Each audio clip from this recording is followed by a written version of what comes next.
사랑하는 서울중앙 가족 여러분, 오늘 아침에도 하나님의 말씀으로 만날 수 있게 하신 은혜에 감사를 드립니다. 10월 22일 목요일 새벽 말씀의 시간입니다.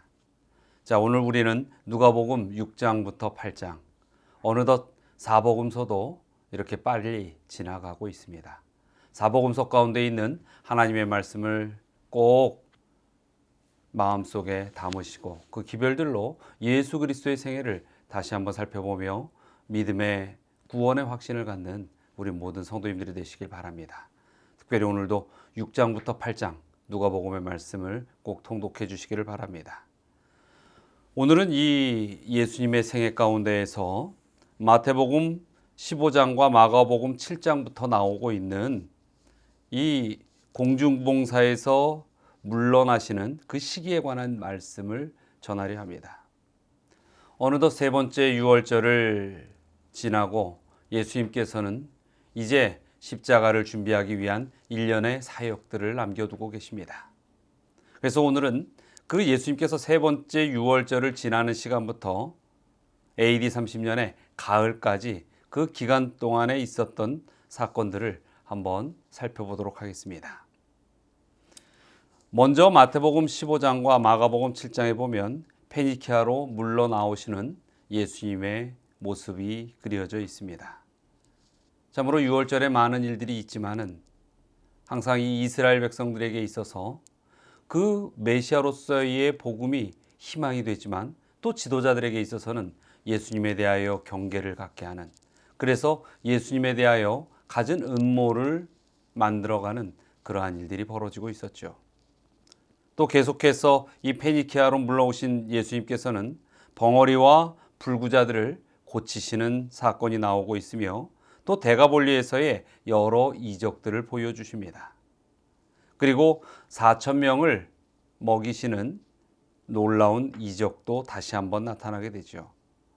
또한 이때에 그의 백성들이, 특별히 지도자들이 표적을 요구하는 그런 일들이 예수님 앞에서 일어나게 됩니다.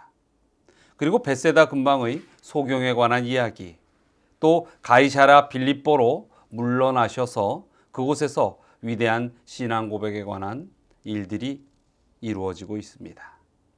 그리고 마태복음 17장과 마가복음 9장 또 누가복음 9장에 보면 갈릴리로 비밀스럽게 여행하시는 예수님의 모습이 나옵니다.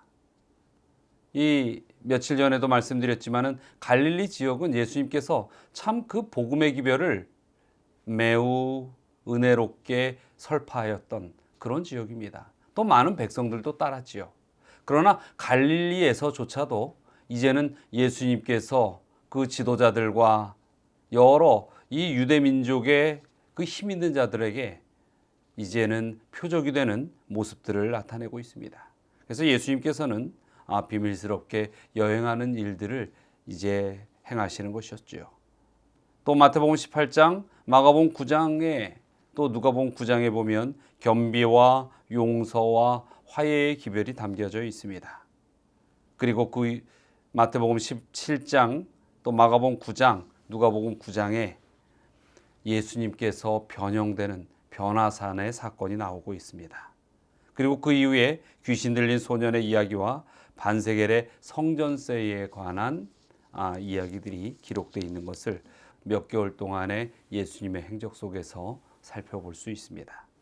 오늘 이렇게 살펴본 예수님의 그 사역의 시간들 속에서 특별히 우리가 좀 눈여겨 기억해야 할 말씀은, 모든 말씀이 다 중요합니다만 마태복음 17장 1절부터 13절에 나오는 그 예수님께서 변화산에서 제자들과 함께 이 경험하게 되는 일들을 살펴보면 좋을 것입니다. 우리 마태복음 17장 1절로 3절입니다. 엿새 후에 예수께서 베드로와 야고보와 그 형제 요한을 데리시고 따로 높은 산에 올라가셨더니 그들 앞에서 변형되사 그 얼굴이 해같이 빛나며 옷이 빛과 같이 휘어졌더라. 그때에 모세와 엘리야가 예수와 더불어 말하는 것이 그들에게 보이거늘. 예수님께서는 이제 베드로와 야고보와 요한, 가장 그 예수님께서 제자들 가운데에 가까이 그 다녔던 제 3명의 제자들이죠. 그들을 데리고 따로 산으로 조용히 올라가셨습니다. 그런데 그 산에서 예수님께서는 그 연약한 인성 가운데에서 하나님의 고귀한 신성의 모습을 드러내십니다. 예수님의 생애 가운데에서 몇몇 군데에서 예수님께서는 그의 신성을 이렇게 사람들 앞에 드러내시죠. 그러나 그렇게 많은 일들은 아니었습니다. 그리고 또 이 제자들이 보는 가운데에 예수님께서 홀로 계신 것이 아니라 모세와 엘리야와 함께 있는 모습을 그들은 발견하게 됩니다. 분명 이 예수 그리스도의 제자들은 대화로 보나 신령한 광채로 보나 그들이 하늘에서부터 내려온 방문자라는 사실을 깨닫습니다. 바로 모세와 엘리야를 보고 말이죠. 이 두 인물은 매우 상징적인 인물입니다. 모세는 이스라엘의 위대한 구원자입니다. 그리고 또한 입법자이며 이 히브리 국가의 창시자이기도 한 사람이 모세인 것입니다. 엘리야는 어떤 사람입니까? 엘리야는 큰 배도와 위기에 처해 있는 이스라엘을 구원하는 구원자의 상징과 같은 인물입니다. 또 여기에서 보면 모세와 모든 선지자들이 그들의 글을 통하여 그분에 관하여 이 증거했듯이 그들이 이 모세와 엘리야가 예수님의 신성을 증거하는 살아있는 대표자로서 그 자리에 있게 된 것이었습니다. 우리는 이 엘리야와 모세의 살아있는 증거자이고 하늘에 머물러 있는 사람들이지만은 조금은 다른 두 형태의 대표자인 것을 압니다. 엘리야는 죽음을 맛보지 않고 하늘로 올리운 자이고 모세는 죽은 자 가운데서 살아나 하나님 곁에 있는 자를 대표하는 사람인 것입니다. 그런데 이곳에서는 지금 모세와 엘리야가 그렇게 지금 살아서 하늘에 있다라는 것을 증거하기 위한 장면은 아닙니다. 이 순간에 모세와 엘리야가 예수 그리스도 곁에 나타났다는 이 사실은 죽음 가운데에서 부활한 모세와 죽음을 맛보지 않고 승천한 엘리야, 이 두 사람의 그 어떤 특징적 대표성을 가지고서 모든 시대를 통하여 구속받는 자들, 구원받는 자들이 영광 중에 하나님과 함께 할 것이라는 그 하나님의 왕국과 구속의 언약에 대하여 우리에게 모형으로 보여주는 사실인 것입니다. 자, 여러분, 참으로 예수님께서 다시 오셨을 때 예수님 그 곁에 있을 자들도 이러할 것입니다. 엘리야와 같이 살아서 예수님 곁에 있을 사람이 있고 또 모세와 같이 이미 죽음을 경험하지만 온전히 믿음 안에서 잠들었기에 그 재림의 때에 부활의 음성을 듣고 온전히 부활하여 예수 그리스도의 재림을 맞이하는 백성들이 된다는 것입니다. 우리는 오늘날을 살아가고 있습니다. 우리의 생명이 몇 년이나 남았는지 그 누구도 자신할 수 없습니다. 그러나 우리에게 분명한 한 가지 사실은 예수님께서 이제 십자가를 준비하는 그 삶의 시간들이 점점 가까워질 때에 예수님께서 힘을 얻으셨던 그리고 예수님을 응원했던 그 두 사람 모세와 엘리야처럼 우리도 어떤 모습이든 우리가 죽음을 경험하든 경험하지 않든 구원받을 자들로 예수님 곁에 머물 것이라는 확신이 우리에게는 있어야 하는 것입니다.